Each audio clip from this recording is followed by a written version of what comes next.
नर्मदा के जिला कलेक्टर श्वेता टेवटिया की अगुवाई में रक्तपित्त डिस्ट्रिक्ट कोऑर्डिनेशन कमेटी की बैठक आयोजित हुई थी। नर्मदा जिला में स्पर्श रक्तपित्त जन जागृति अभियान आयोजित होने जा रहा है। 30 जनवरी से लेकर 13 फरवरी तक ये जन जागृति अभियान चलाया जाएगा।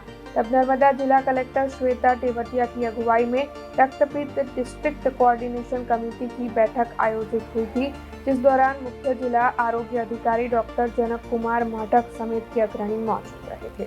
आगामी 30મી જાન્યુઆરી ગાંધી નિર્વાણ દિન અને એન્ટી લેપ્રસી ડે થી શરૂ કરીને 13મી ફેબ્રુઆરી સુધી સમગ્ર દેશની સાથે આપણા નર્મદા જિલ્લામાં સ્પર્શ લેપ્રસી જનજાગૃતિ અભિયાન શરૂ થનાર છે। માનની કલેક્ટર સાહેબની અધ્યક્ષતામાં મીટિંગ કરવામાં આવી। આપણે જાણીએ છીએ કે લેપ્રસી છે એ ચેપી રોગ છે જેની નાબૂદી કરવાનું આપણું અભિયાન છે।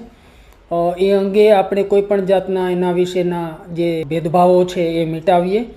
30મી જાન્યુઆરીના રોજ સમગ્ર જિલ્લામાં દરેક ગામમાં ગ્રામસભા યોજાનાર છે અને એમાં લેપ્રસી અંગેના માનની કલેક્ટર સાહેબના સંદેશાનું વાંચન અને જનજાગૃતિની પ્રવૃત્તિ થનાર છે। એમાં સૌને સહભાગી થવા માટે મારી ખૂબ જ આગ્રહભરી વિનંતી છે। આવો આપણે સૌ ભેદભાવ મિટાવીએ અને માનવીય गरिमाને જાળવીએ, લેપ્રસીને નાબૂદ કરીએ। अब खबरों से लगातार अपडेट रहना हुआ आसान। BRG न्यूज आपके मोबाइल स्क्रीन पर।